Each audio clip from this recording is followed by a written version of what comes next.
This episode is brought to you by Prime Video. In the small town of Holland, Michigan, nothing is ever what it seems. Behind the tulip festivals and pretty houses lay dark secrets that threaten to tear a marriage apart. Nicole Kidman stars in this darkly twisted thriller about a wife and mother whose quest to uncover her husband's secrets may get her more than she bargained for. Holland, streaming on Prime Video March 27th. Today on CityCast Madison. It's Thursday, so of course we're dishing on Madison's food scene. What makes a Wisconsin supper club the real deal? The question is at the heart of Madison Magazine's cover story this month, and apparently Madisonians have lots of thoughts. So we sat down with the magazine's editor-in-chief, Andy Vailing, to get her and their readers' takes on the definitive criteria for a supper club. It's Thursday, March 13th. I'm Bianca Martin, and here's what Madison's talking about.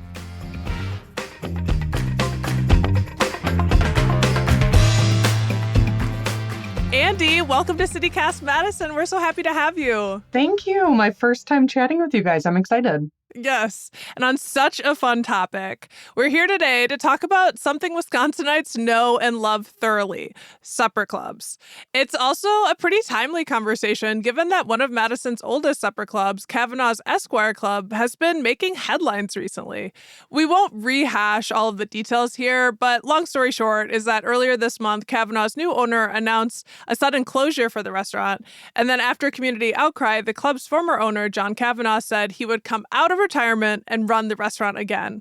Why do you think this story struck such a nerve with folks? Yeah, I mean, the timing was funny with supper clubs on our cover when we really kind of made the case that Wisconsinites have embraced the supper club tradition in a way that is surprising, even when I've been going to supper clubs since I was young, and my grandpa had a favorite supper club.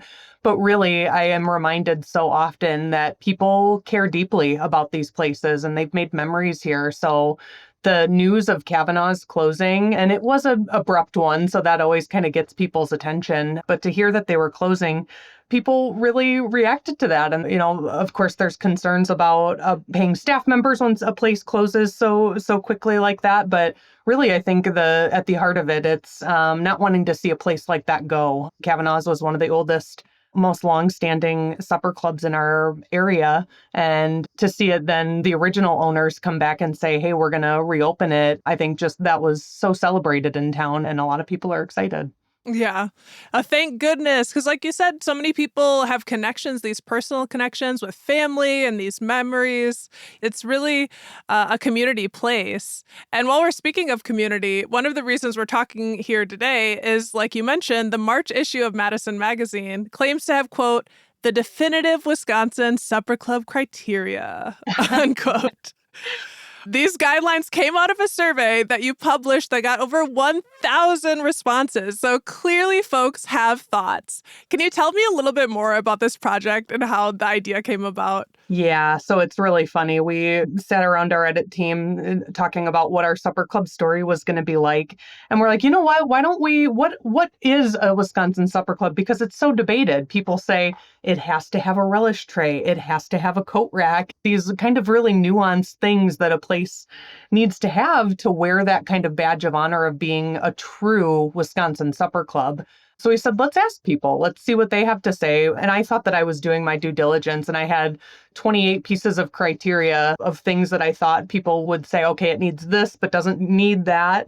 I left an open-ended question at the end of the survey. And yeah, over 1,000 people took the survey, and I got over 150 write-ins from other things that people thought a supper club needed to be a true Wisconsin supper club. So in the end, we narrowed it down to 135 pieces of criteria, and it kind of became my story. At first, I was like, I'm going to nail it down to the top 20, 30, 40, but really, there are a lot of kind of quirky things that people responded. Some people say it needs not just wood paneling, but smoke-stained wood walls and a cigarette smell or yellowing walls. At first, I was like, I'm not including that. That's gross. But I think we would have been remiss if we didn't include that because people have these memories at supper clubs that they kind of define the genre around.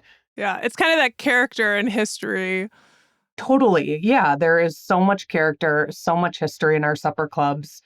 Some people say no TVs. Some people say it should offer reservations, but some say it doesn't have to offer reservations. All of these little things that when you look at the list in full, it gives you a really clear picture of what people think the Wisconsin Supper Club tradition should look like. If like a filmmaker was wanting a supper club and they wanted authentic, they need to come to your guide. They've got it fleshed out.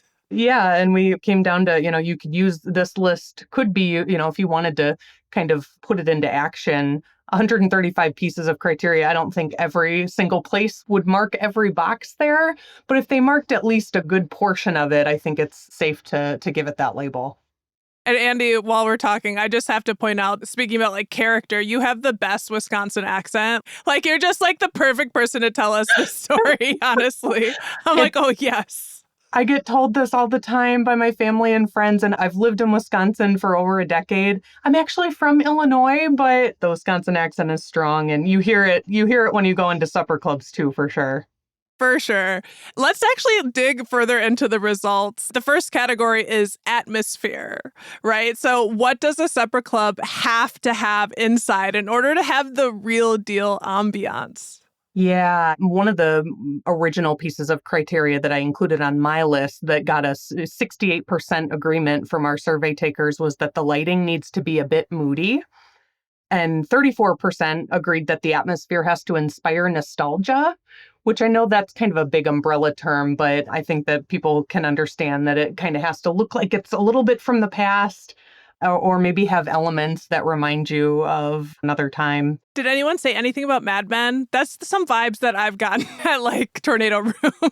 Oh, totally. Tornado Room for sure, especially that like red mood lighting in the bar area. Nobody brought up Mad Men specifically, but a lot of people said that it needs a coat rack, that regulars need to fill up the bar, wood paneling or wood accents. Taxidermy was mentioned. Some say that it has to have a lot of seating around the bar. It has to be playing vintage style music. Like I said, some said no TVs. Some said a low ceiling. Some said deep red booths. But really, it kind of came down to a place that inspires nostalgia and has an intimate atmosphere. Yes, and if you have like lower ceilings, that'll definitely do it in part, just like closer spaces and deep, cozy booths. I love it so much. Yeah. And we mentioned Tornado Room.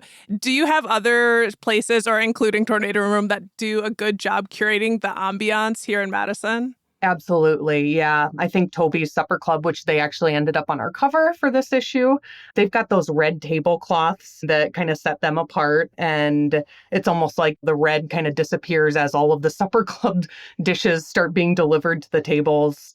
Driftless Social is also an interesting kind of almost case study to, is it a Wisconsin supper club? Because it's a newer place, but it's brought to us by the same schmuck family that ran Smokey's Club. And they have a lot of the same Smokey's Club memorabilia in there, but it feels more kind of like a modern establishment.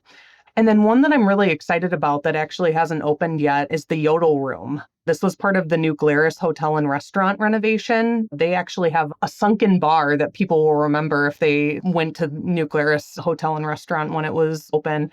They are renovating the space, keeping a lot of those really fun and historic details. And the sunken bar, for sure, it's one you kind of walk into a room and the bar area is a little sunken, so the bartender's kind of like eye level with his patrons.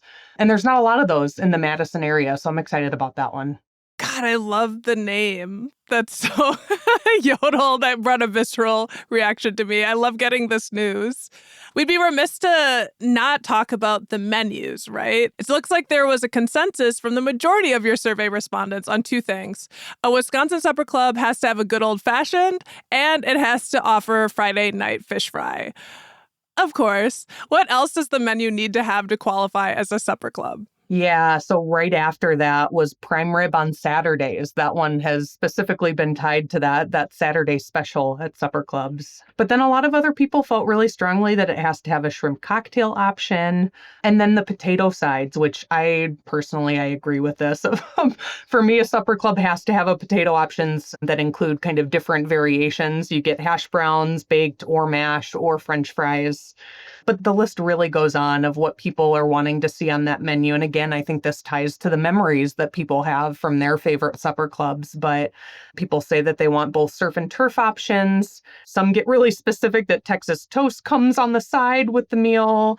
That some people said family style options. And then other things like a large ribeye, 18 to 24 ounces. And really all of these, when you look at the list, these are almost word for word from the survey. I've edited them lightly, but people got as specific as needs to be 18 to 24 ounces for a ribeye on the menu. And also French onion soup. That's a big one that I think a lot of people get excited about when they see on the menu. Neshoda's Red Circle Inn has a really great French onion soup that I called out in this issue, but that you'll find it on the menu at many supper clubs across the area. Yeah, there's nothing like it. That is my absolute, godly food in my heart. There's just the caramelized onions and the cheese and the bread. Ugh, French onion soup. It's a soup after my heart. I'm with you. If it's between that and salad for the super salad starter, I'm going with French onion. Yeah, and I feel like, when you're talking about those really specifics, it needs to be this many ounces. It's just all steeped in tradition and people having those experiences and being told, this is the way to do it. When folks ask for Wisconsin Old Fashioned, that might be confusing to some people who aren't actually from here. So I feel like we should know that we use brandy instead of whiskey, and the Wisconsin version can be ordered sweet or sour. It's got some more things going on. Andy, how do you order your Old Fashions? Oh, do you do Wisco? Yeah, so I do when I'm feeling really kind of nostalgic and looking for that, true experience. Lately, though, and actually I just went to Green Acres in Sauk City for dinner last Friday to celebrate my mom's birthday. I did not go the Wisconsin way. I did a bourbon old fashioned with cherries. Some people order it with olives too, but I feel like that's part of just as long as you know that when you order an old fashioned, you kind of have to specify how you want it. It's kind of like knowing the supper club language in Wisconsin, which is really fun.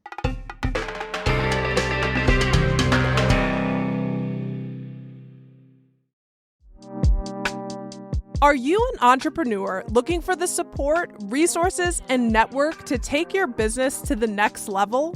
Or maybe you're interested in becoming an investor, ready to make a real impact. At Doyen, they're breaking barriers and changing the game for entrepreneurs of startup ventures. Through their triple threat venture training, investor accelerator, coaching services, and learning lab, they provide the tools, mentorship, and funding to help businesses grow and succeed. Their mission? To create a more inclusive, equitable entrepreneurial ecosystem where diverse founders thrive. Join them at their next event, connect with their community, or support their work by becoming a mentor, partner, or donor. Visit doyengroup.org to learn more. It's time to build something amazing together. Are your ulcerative colitis symptoms proving difficult to manage? Tremfya guselkumab can help you manage the cycle of UC symptoms. At 1 year, many patients taking Tremfya achieved clinical remission, and some patients also achieved endoscopic remission. Individual results may vary. Tremfya is a prescription medicine used to treat adults with moderately to severely active ulcerative colitis. Serious allergic reactions and increased risk of infections may occur. Before treatment, your doctor should check you for infections and TB. Tell your doctor if you have an infection, flu-like symptoms, or if you need a vaccine. Ask your doctor if Tremfya can help you manage the cycle of UC symptoms. Call 1-800-526-7736 to learn more, or visit tremfyaradio.com. Sticking with food, you may or may not see these offerings on a menu, but the unsung heroes of the supper club, it's crudité and bread. For those who don't speak French, what is crudité and why is it special to supper clubs? Totally. This got its own section outside of the menu section for us in this article because, yeah, people have very strong feelings. Crudité it's raw vegetables. It's that veggie tray, or in some places it's a cup or just a little side dish of sometimes complementary vegetables that come before the dinner. And this has been a long-standing tradition, and in some places it's gone away. I think it's become increasingly harder for restaurants to kind of offer that complimentary dish when margins are so thin as it is. But patrons still kind of enjoy that, and it sets the supper club apart from other places, is that when you get to your table, if it's not a crudité plate or platter, it's complimentary cheese and crackers, it's a bread basket, or even, a salad bar option that would come with your meal. I'm totally expecting it when I go to a supper club, and it's just like, oh yeah, I'm going to have a raw radish and these things that it's just like not super American to have raw vegetables before your dinner, but it's also really good for you. So like, it's very French and I like it. And I don't know if that's us making up for, I'm going to eat a couple of pieces of these raw vegetables before I totally indulge in this giant, cut of meat and mashed potatoes and this really kind of just indulgent meal. Maybe we're just like trying to even the scales. All in the name of balance. Right? Yeah. It looks like one category that folks couldn't come to a consensus on was the location for a supper club. What's up with that? What's your take? Where should they be? Yeah, yep. And the people that have really strong parameters around the supper club, some say that it has to be on the edge of town. Historically, the supper club was a destination restaurant that people would pack up the whole family and you would drive an hour to a restaurant and have this kind of lavish meal that lasted a few hours. And it was what you did on a Friday or Saturday night. And then other people got even more specific, and they say it needs to be near or not far from a lake or river. So it has that kind of river or, waterfront element. Some have strict guidelines that it has to be in a certain place in Wisconsin. One survey taker says that it had to be north of Highway 21, and even and gave the direct quote: "Sorry to say that any outfit south of that line is a pretender." I'm dying. Yeah, the great pretenders out here. Right. I don't know if I agree with that, but But there are a lot of supper clubs that are beloved by Wisconsinites that are on the edge of town or in a remote rural area. One we called out is 3 Mile House Supper Club that is in the town of Hazel Green, population 1,177. And this would kind of fall in that textbook destination supper club category. Yeah, I feel like the first time I was told, like, we're going to a Wisconsin supper club, it was like a destination. It was going to a place and having a whole experience kind of out of town. And I love the ones that are on the water. I do like that rule, but I will go if it's not on the water. And it totally, does that mean the Tornado Room in downtown Madison doesn't fit the criteria for Wisconsin Supper Club? I'm not sure. It's on an isthmus, so it's not too far. True. Well, so the final category in your supper club rule roundup is, quote, staff, service, and history.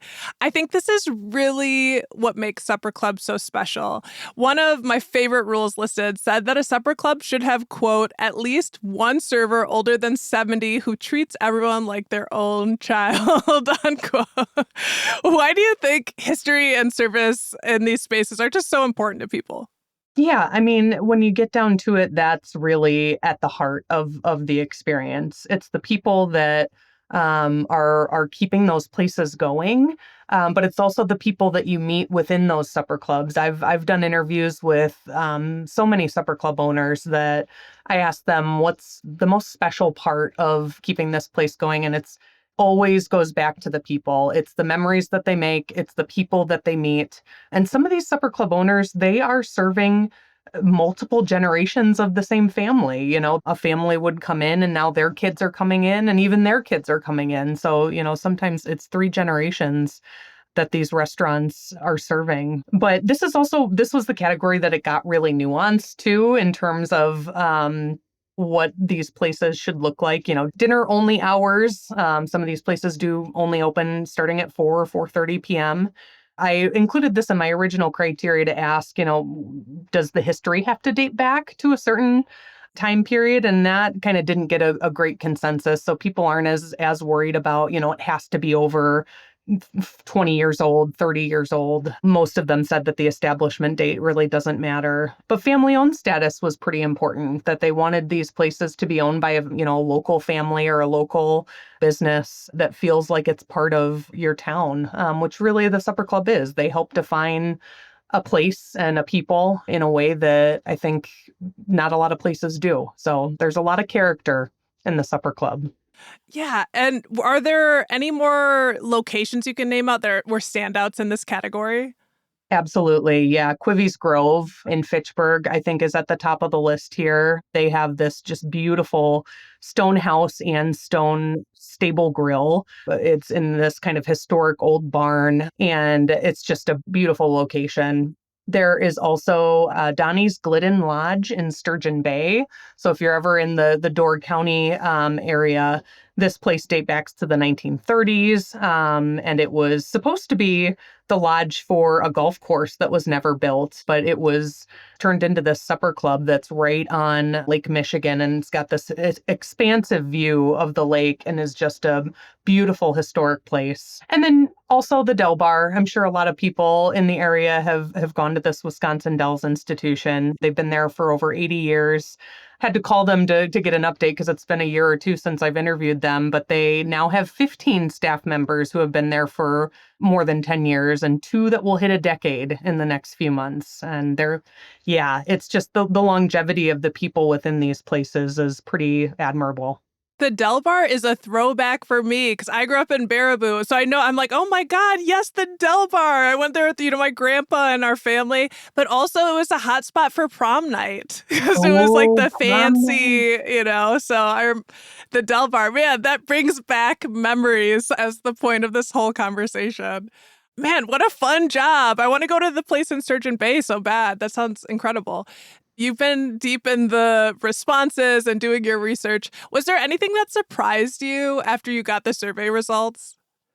I wasn't totally surprised by all of the little details that people felt strongly about. I was surprised by just how many people chimed in. We only had our survey open for about a week, and I had to cut it off because I'm like, I can't sift through more than 1,000 responses. I can't do it. I'm just one person. So I bet if we would have let it go longer, there would have been so many other answers. And I think that the only thing that kind of surprised me was my own kind of confidence in tackling a subject like this, because I'm like, oh, I know Wisconsin supper clubs, but there are so many memories out there. There are so many kind of expectations that I'm kind of glad I did the survey format just so that I could collect as many perspectives as possible.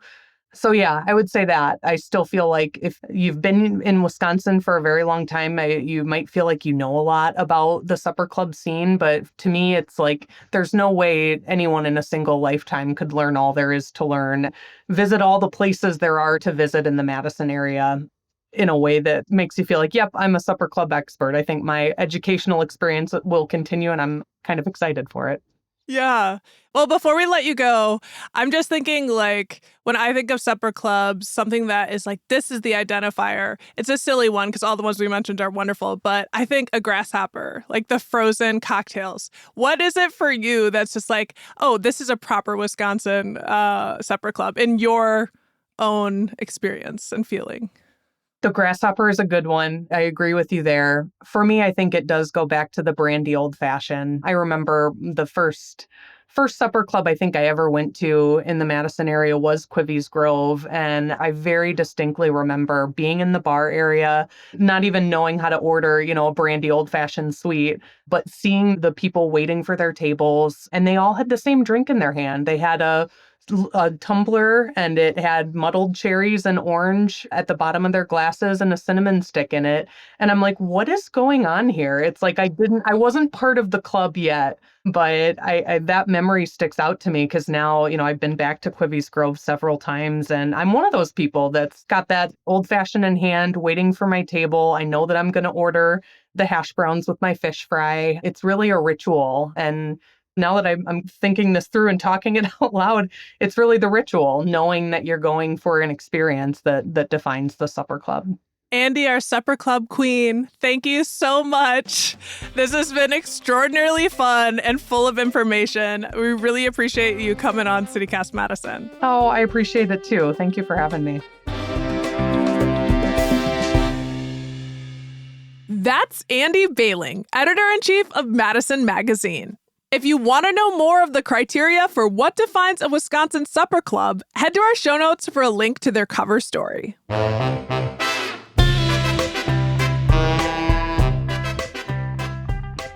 That's all for today, here on CityCast Madison. I'm Bianca Martin, your host. If you enjoyed the show, why not share this episode with the biggest Scotty in your life? We'll be back tomorrow morning with more stories from around the city. Until then, eat well.